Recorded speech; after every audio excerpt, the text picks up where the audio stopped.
Coming in at number 26 is another game that probably deserves a much higher space on the list, though I'm sure many would disagree. If I had one word to describe this game, it would probably be divisive. Some people hated this game, some people loved it ironically, and then there are the people like me who love it legitimately. The game I'm referring to is the cult game Deadly Premonition. This game received a lot of criticism initially for many reasons. The graphics are outdated, the gameplay is slow-paced and clunky. It seems to be a rip-off of Twin Peaks. Squirrels bark like dogs and the atmosphere is generally zany and can understandably be off-putting for some. For me, all these obvious faults actually work towards setting up the game appropriately. Suda51 is another game director who plays around with this idea. Flower, Sun, and Rain is a little-known game, and it's a good example of a game that is numbing to play but exudes such style that you can almost forget it. Quentin Tarantino is similar for film. He will use juxtaposition, dissonance, and outdated film techniques to carry his message, and people call him a genius. Well, all this boils down to a theory I have, that even though something may go directly against our preconceived notions of what is good and bad in storytelling, that does not make it objectively bad. If anything, it's just an interesting form of subversion.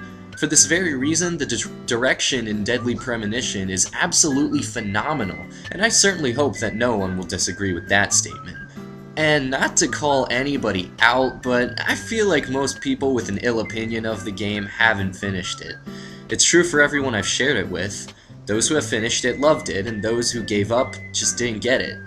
Because by the end, the story takes on so many new layers of psychology and supernatural elements with heaps of artistic ambiguity in between.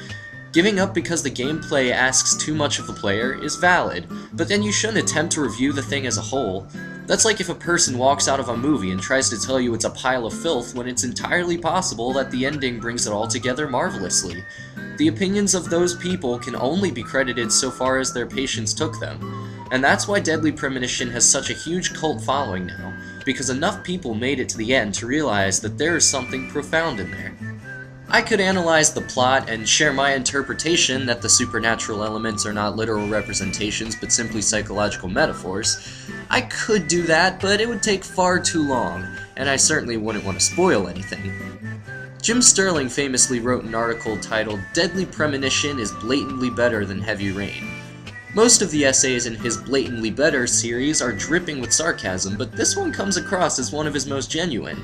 Anyone who has seen my Heavy Rain Let's Play knows how I feel about that one. If you want to know my exact feelings on the matter, I believe that Mr. Sterling clears it all up rather nicely in his essay.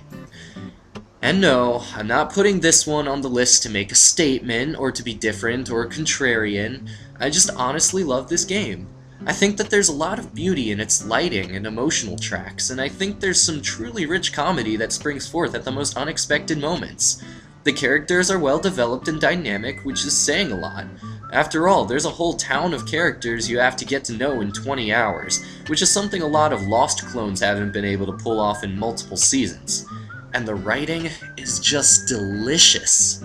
Though I rarely like to one-up Jim Sterling, since it's a rather difficult thing to do, I believe that in this case, it must be done.